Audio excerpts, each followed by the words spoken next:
If you can't do a wholesale deal after this video, I just quit. No, seriously, guys. In this video, I'm going to walk you through the 6-step process proven to work in wholesaling that I've used for the last 24 years, where I've never really had a problem getting wholesale deals across the finish line. So if you stick with me till the end of the video, I'll walk you through all steps and I'll show you how you never have to quit wholesaling. But before I do that, do me this favor. Make sure you smash that like button, hit that subscribe button, and share this video with somebody who wants to learn the truth about wholesaling. Okay, so we don't have a lot of time, so we have to get right down to the mechanics. So step number 1 is locating the right type of seller. In fact, if you screw this part up, you don't have to worry about the rest of the video because no deal is ever going to work out in wholesaling. You see, most wholesalers spend their time chasing people that really are never going to sell them a wholesale deal. What do I mean by that? There's 2 types of sellers, and one fits with inside the other one. Everybody wants to sell their house. As a wholesaler, our job is to find people who need to sell their house. Rick, what does need to sell your house means? It means they have some sort of looming issue that if they don't take care of it, there's going to be a consequence, typically financial, or they're going to lose their residency for it, their home. What do I mean? Foreclosures, evictions, divorce often. When people pass away, they go through probate. When people lose their job, they wind up in foreclosure, and on and on. You get bad tenants. All these become issues in real estate. Now,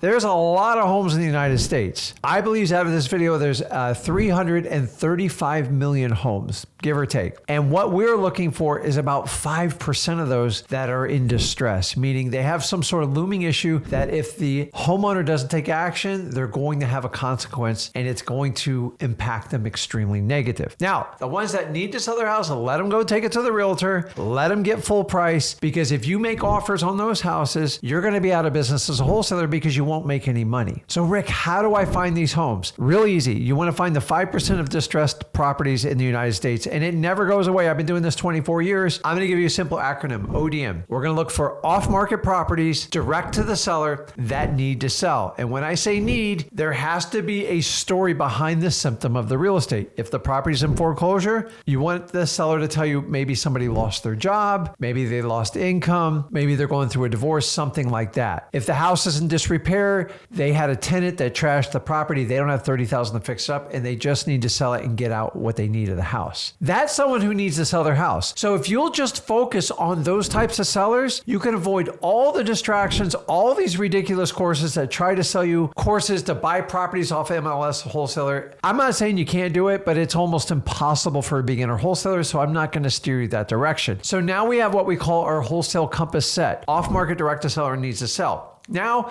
we have to go out, we have to market to them. Rick, how do I do the marketing? In step 2, we have to compile lists to find people that need to sell their house. How do we do that? The easiest way to do it is just go over to freewholesaling.com, and me and Zach give you the cheat code of the exact list you need. These lists are called government lists, and there's a reason why you won't hear them in anyone's courses, because the government produces these lists and they can't hide behind a paywall. That's why me and Zach are pretty much the only ones that ever mention them. So what type of government list? I'm going to tell you specifically which ones I want you to attack first. Tax delinquencies, code violations, probate, and pre-foreclosures. Now, keep in mind, pre-foreclosures just means catching the foreclosure in its early stages. I find if you can catch a foreclosure in the first 4 months of the bank filing a legal notice, you have the best shot. Why? People want to fix problems, or they wind up procrastinating the problem. If they wait till the very end when the house is going to get auctioned off, there's very little you can do at the end without a ton of money and a lawyer ready to go. And most of you don't have that stuff.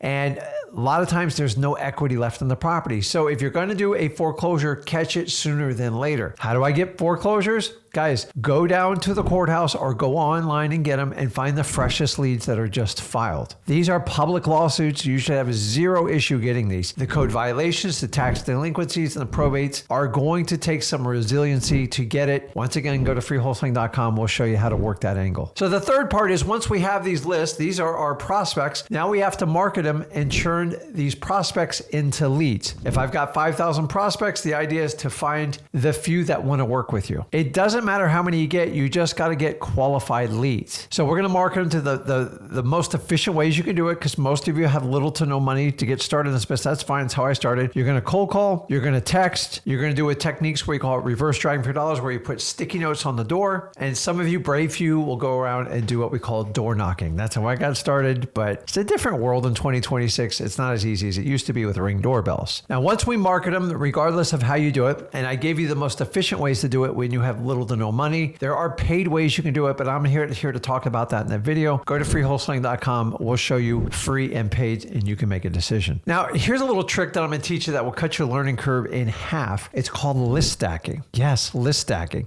List stacking is when we take all these code violations, tax delinquents, probates, foreclosures, evictions, water shutoffs, fire damage. It goes on and on. And when people show up on these lists, like a different list, it increases the pain points. So if somebody's on a code violation list, they're in foreclosure, and they're on the probate list, that is a lead. I am going to jump through hoops and do whatever I got to do to get in touch with that seller. Why? Because it's what we call a stacked list. And the more stacked it gets, the more it increases your odds. We teach all this, freewholesaling.com. We also have an entire community called the Real Estate Deal School, and we teach advanced list stacking. And what I like about list stacking is it increases your odds exponentially, and you don't have to call 30,000 people. And we show you multiple ways that you can take that deal down. Make sure you check that out. Now, once we do that, we get to the acquisitions phase. And this is where, like, honestly, if you can get in front of the seller through this laser point marketing, and remember, marketing is your number one skill set as a wholesaler, then we're going to set an appointment and talk to the seller. We're going to qualify them. We teach you a simple acronym, MCTP, motivation, condition, timeline, and price. Once again, freewholesaling.com will show you how all that works. Once we qualify and we meet up with the seller and we go over their situation, your key here is to earn the seller's trust by having a conversation with them and getting them to tell you the story behind the symptom of the real estate. What's the symptom? Maybe it's vacant, maybe it's in foreclosure, maybe there's deferred maintenance. It doesn't matter what it is. Once they tell you the story, that means they trust you, and you're going to use that information and find out what the seller wants to accomplish by meeting with you. And most of our sellers want certainty, and they want it done. They're only going to do business with people they trust and people they get along with. And until you solve those two problems, don't even worry about making an offer. Now, when it comes to making an offer, I simplify this process, guys. There's no such thing as an MAO. You'll hear like a maximum allowable offer, all this other stuff. Listen, the house is worth $200,000. Say it needs $10,000 to $20,000 worth of repair, worth $180,000. You're just going to make an offer just above half the price. Now, I don't expect the offer to get accepted, but you don't have to spend all this time going in your head and trying to do calculators. And I find people try to like fish comps and try to justify because you just want to get a yes. We teach you to go for no. Why? Because a wholesaler has to buy it for the lowest possible price to make the deal work. If you overpay for the property, which is the number one mistake of wholesalers, you're going to work for free, or you could risk actually being sued by tying up a seller's time and never fulfilling the contract. I don't want that for you, and I know you don't want it. So say the property is worth $180,000 with minus the repairs. I'm just going to make an offer at like $105,000 and $110,000. I expect it to get rejected. You're like, Rick, that's really uncomfortable. Do you want to spend 2 hours underwriting the property? If they are not motivated and they don't need to sell, it doesn't matter what offer you make. So what are you going to do? Make an offer at like $150 and then they reject it? What are you going to say? $155, $160, $165? I make the offer and then I listen to their counter. And I'm finding if they're truly motivated to sell the property. The ones that want to sell it, they'll want to work with you and you can find a compromise. So you offer, say, 110 and they go, I can't take anything less than 135. Remember, you're going to offer like 150, 160 because you wanted to get a yes from the seller. You have no idea what's going in their head. So use the go for no method. We teach it at freewholesaling.com. It will save you a lot of aggravation. I don't care if people make fun of me for lowballing. How many people can say they've been doing wholesaling for 24 years? I'll hold the applause back because you're only going to find a select few. And the select few, the ones that use the lowball method to go for no, we survive. 24 years, there's a handful of people that have done that with me. I applaud them all. But the ones that are scared to make the offer are the ones that eventually overpay for properties and they go out of business as a wholesaler. So now we listen carefully to what the seller wants to accomplish. Now it's just a matter of the numbers. So if I offer 110, they come back at 135. This is your wiggle room. It's really easy to close and it's simple. And I want to see if the seller's going to come to me to try to work with me. It takes two parties to put a deal together. If they're motivated enough and you want to help them out, and you've got to buy it as low as possible so we can move on to our next step, which is basically selling our contract to our end buyer. And guys, check this out. Cash buyers only want to buy deals where they're actually going to make money. So the days of 2016 to 2023, they're over. They are not going to overpay for the properties. They want to know they're going to make money. And so you have to buy it as low as possible. Go ahead, make fun of me. I've been doing the business 24 years. I know what I'm doing. Do I get rejected a lot of times? Yes, that's the point. And if I get rejected, they do me a favor because I'm not overpaying for a property. I'm not going to try to oversell it to a cash buyer that's going to reject me and tell me I paid too much for it. Guys, at the end of the day, we're wholesalers. We have to buy the properties for as low as possible. Guys, I have taken you through the sequence of how wholesaling works. These are the fundamentals of wholesaling. Anything else will get you in trouble, I guarantee you. In fact,